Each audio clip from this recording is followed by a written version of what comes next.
Bismillahirrahmanirrahim. Wa ma kana dan tidaklah hadzal Qur'an ini ayuftara dikarang min dunillahi dari selain Allah, walakin tetapi Al-Qur'an tasdiqan tasdiqal ladzi diturunkan untuk membenarkan perkara baina yadaihi di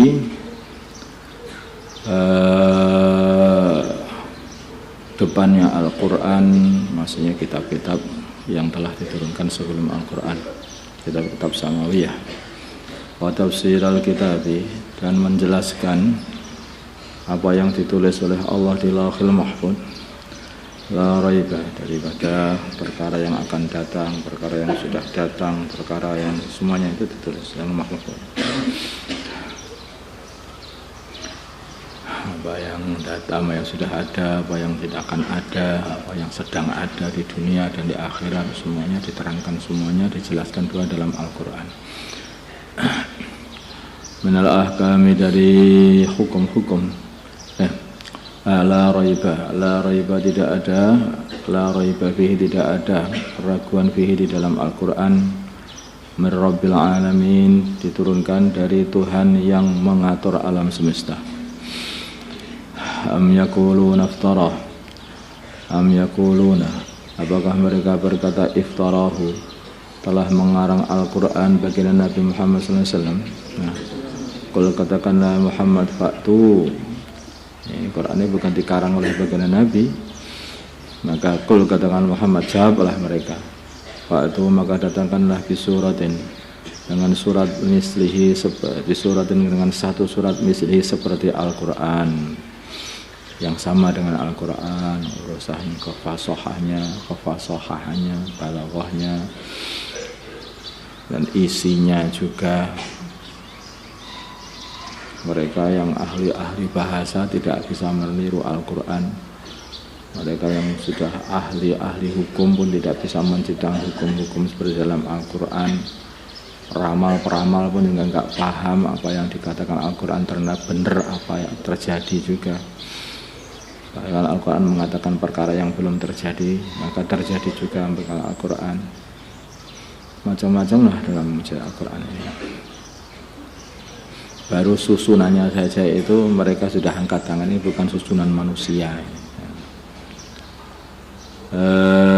Fad'u, maka hendaknya mereka mengundang. Man orang istata'atum, fad'u, maka undanglah. Fad'u, maka undanglah. Man istata'atum, apa ya, orang yang kalian bisa undang untuk membantu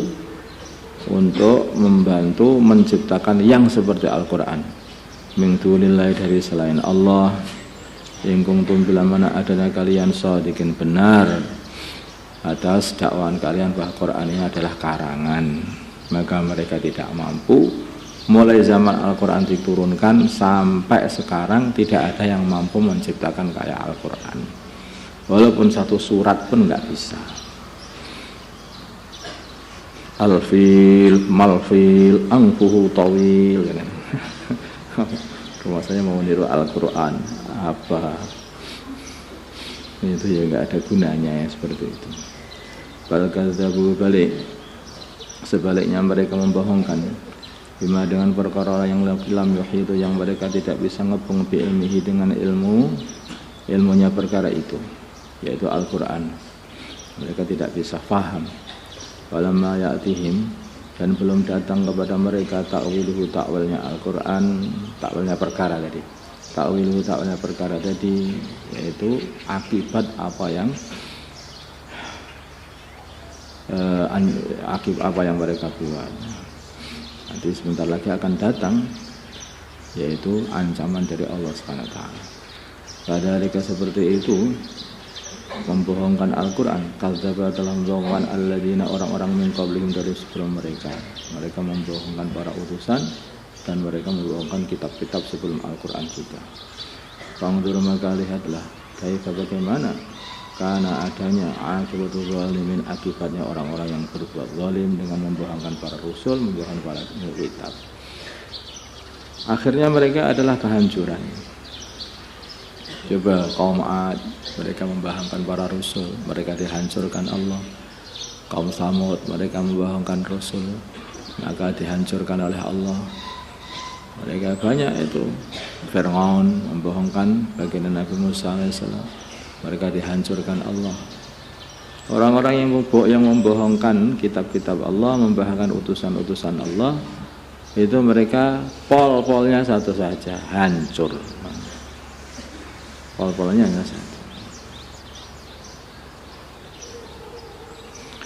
Wa minhum, dan sebagian mereka ahli Mekah, man orang yu'minu yang beriman bihi kepada Al-Quran, wa minhum sebagian mereka man la yu'minu bihi, mereka yang tidak beriman kepada Al-Quran. Mereka yang beriman itu ya sudah diketahui semua oleh Allah, yang akan beriman, yang tidak akan beriman. Kalau takdir yang enggak beriman, ya enggak akan beriman. Hakikatnya seperti itu. Rabbuka, dan Tuhan kamu, a'lamu, lebih mengetahui bil mufsidin, pada orang yang membuat kerusakan. Ya, Al-Quran ini mukjizat yang selama-lamanya dan tidak habis-habisnya sampai hari kiamat. Maka itulah keaslian Al-Quran ini dijaga sampai hari kiamat. Karena mukjizat itu nggak dapat ditiru, itu nggak bisa. Maka nggak bisa dirubah oleh siapapun. Kalaupun merubah ya ketahuan. Apa yang ada namanya kitab segitu tebal itu, anak-anak kecil saja hafal. Saking mudahnya dihafalkan. Coba kalau cerita biasa nggak mudah orang menghafal cerita segitu tebal gitu. Atau buku sebegitu itu. Apalagi buku urusan hukum. Coba. Di situ ada hukum, di situ ada cerita, di situ ada nasihat, di situ ada macam-macam sejarah, di situ ada dihafal begitu saja. Anak kecil pun bisa menghafal. Wa qad yassarna al-Qur'an lil-dzikri fahal min muddakir. Itu saja sudah dilihat mukjizat. Kalau kita membaca kitab ini, membaca kitab bahasa Arab itu aja. Kalau kita nanti melewati ayat Al-Quran, walaupun kita nggak hafal Al-Quran, akan terasa kok enak sekali dibaca ini. Ini apa ini? Nah, ini mesti ini Al-Quran. Pernah rasa nggak? Mesti kamu tahu ini Al-Quran. Walaupun kamu nggak hafal Al-Quran, mesti tahu. Nah, ini penting dimudahkan ya. Nanti dicocok begitu di lesannya aja itu sudah cocok. Pas begitu. Di otakmu juga akan pas. Itu baru bacaannya saja. Belum lagi dari hukum-hukumnya semuanya. Yang ayat kemarin yang sudah disebutkan, yaitu masalah qisas, Qul qisas fil qatl itu. Coba hukum dalam Al-Quran. Ya membunuh balasannya dibunuh. Kalau membunuh kok balasannya tidak dibunuh. Ya membunuh balasannya dibunuh. Mematahkan gigi ya berarti dipatahkan gigi. Jadi seimbang, hukumnya itu seimbang. Nggak ada hukum yang lebih seimbang melebihi hukum Al-Quran, nggak ada. Kecuali kalau arif-arifnya itu mengampuni, beda lagi. Jadi aslinya begitu, membunuh aslinya begitu. Jadi imbang begitu, hukum itu namanya katanya keadilan. Ya, orang ngomong adil. Begitu dikasih keadilan, emoh. Nah, kalau adil begitu. Dalam Al-Quran itu seperti itu.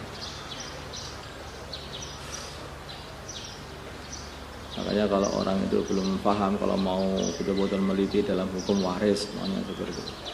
Dalam hukum waris ini memang lidzakari mislu hadzil unsayain, bagi laki-laki itu 2 kali bagian perempuan. Kelihatannya ini enggak adil. Kenapa kalau enggak adil? Wanita itu punya hartanya sendiri, laki-laki itu harta dia itu untuk istrinya dan anak-anaknya. Coba, wanita bayar mahar mau nikah? Enggak kan? Kalau laki-laki punya 2 kali lipatnya, tetapi nanti yang bayar mahar itu adalah laki-laki kepada wanita.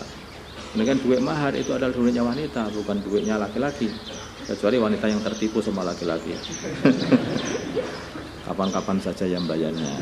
Iya, kalau sudah jadi nikah. Kita buat modal ya. Iya, kita makan bareng-bareng. Iya, itu berarti bodoh itu namanya. Mahar tuh ambil dulu, kantongi itu. Dah ini punyaku, usaha ya kamu itu. Ini bukan ngajari, tapi kalau mau iya ya bagus juga, nggak masalah. Enggak, coba, jadi harta wanita untuk wanita sendiri, harta laki-laki itu untuk istrinya dan untuk anak-anaknya. Coba begitu.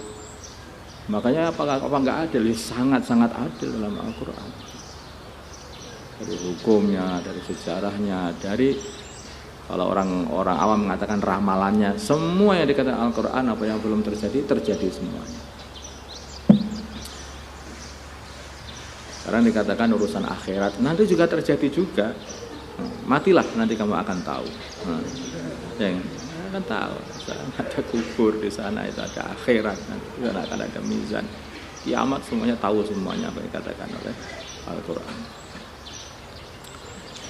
Allahumma salli ala Sayyidina Muhammad wa ala Sayyidina Muhammad wa salli ala Sayyidina Ibrahim wa ala Sayyidina Ibrahim wa ala Sayyidina Allahumma rahmah wa Sayyidina Muhammad Allahumma utulah wa Sayyidina Muhammad أصلح من سيدنا محمد آل بين قلوبنا سيدنا محمد اللهم انصر من سيدنا محمد اللهم حسب سلطانا نصيرا صلى الله على سيدنا محمد النبي وعلى آله وصحبه وسلم الحمد لله.